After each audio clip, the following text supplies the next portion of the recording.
মার্কিন president Donald Trump প্রশাসনের বিরুদ্ধে এবার কঠোর ভাষায় রায় দিয়েছেন ক্যালিফোর্নিয়ার রিভারসাইডে অবস্থিত ফেডারেল ডিস্ট্রিক্ট কোর্টের বিচারক সানশাইন শাইকস। তিনি বলেছেন, হোয়াইট হাউস অভিবাসীদের বিরুদ্ধে সন্ত্রাস চালাচ্ছে এবং আইনকে বেপরোয়াভাবে লঙ্ঘন করছে। বিচারক সাইকস বলেন, নির্বাহী শাখার হুমকি বিচ্ছিন্নভাবে দেখা যাবে না, কারণ জানুয়ারিতে মিনিয়াপোলিসে 2 মার্কিন নাগরিক রেনি গুড ও অ্যালেক্স প্রেটি আইন শৃঙ্খলা বাহিনীর গুলিতে নিহত হন।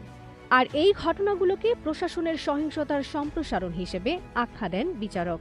এর আগে বিচারক সাইকস আগেই রায় দিয়েছিলেন অভিবাসীদের জামিন শুনানির সুযোগ না দেওয়া বেআইনি।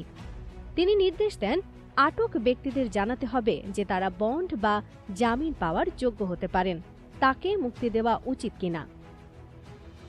অনেক বিচারক মুক্তির আদেশ দিলেও পরে দেখা গেছে প্রশাসন সেই আদেশ বাস্তবায়নে ব্যর্থ হয়েছে। মিনেসোটায় এক ফেডারেল বিচারক প্রশাসনের এক আইনজীবীকে আদালত অবমাননার দায়ে অভিযুক্ত করেন।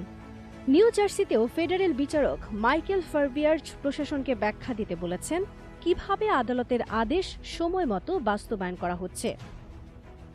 তিনি লিখেছেন, আদালতের আদেশ কখনোই লঙ্ঘন করা উচিত নয়। এ বিষয়ে হোয়াইট হাউস মন্তব্য করতে অস্বীকৃতি জানিয়ে বিষয়টি ডিপার্টমেন্ট অফ হোমল্যান্ড সিকিউরিটির ওপর ছেড়ে দেয়।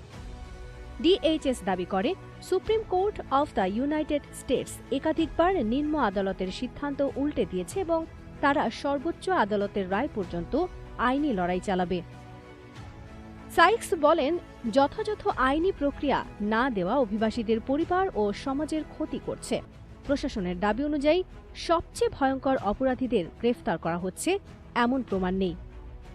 তার ভাষায়, এই নীতি দেশের কাঠামোকেই ক্ষতিগ্রস্ত করছে। এর ফলে এখন বাধ্যতামূলক আটক নীতি বাতিল হতে পারে এবং আরও আইনি লড়াই হতে পারে।